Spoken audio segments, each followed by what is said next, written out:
अकबर बीरबल की हर एक कहानी हमें कोई ना कोई सीख देती है, जो हमें जीवन जीने का नजरिया सिखाती है।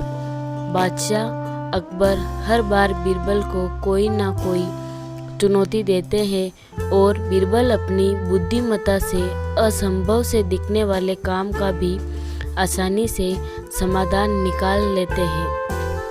ऐसे ही एक प्रेरणादायक और मज़ेदार कहानी है।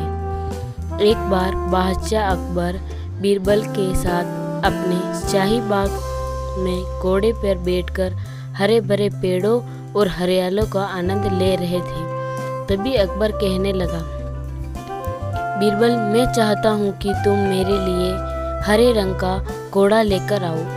अगर तुम घोड़ा न ला पाए तो दरबार में मत आना।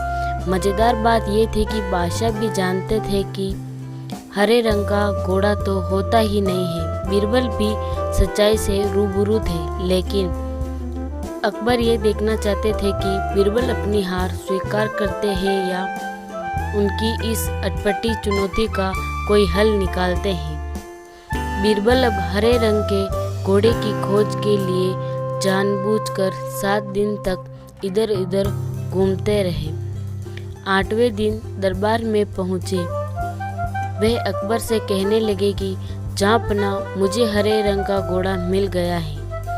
ये सुनकर बादशाह अकबर आश्चर्यचकित हो गए। बादशाह उत्सुकता से बोले, बताओ कहाँ मिलेगा हरे रंग का घोड़ा?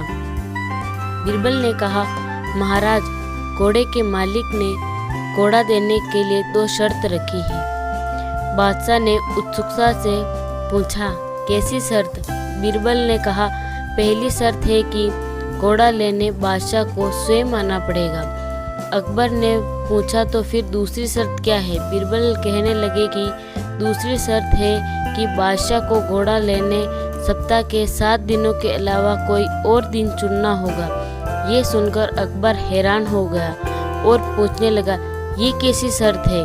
बीरबल बोले, जहाँपना, अब हरे रंग का घोड़ा है, अगर इतना खास है तो उसे पाने की भी शर्त है खास होगी, इसलिए उसके मालिक की इतनी सी शर्त तो माननी ही पड़ेगी। बीरबल की चतुराई से अकबर बहुत प्रसन्न हुआ और उससे एक बार फिर से एहसास हो गया कि बीरबल को मूर्ख बनाना आसान नहीं। शिक्षा। इस कहानी से शिक्षा मिलती है कि कई बार असंभव लगने वाले काम का भी कोई ना कोई समाधान निकल ही आता है। कृपया करके इस चैनल को सब्सक्राइब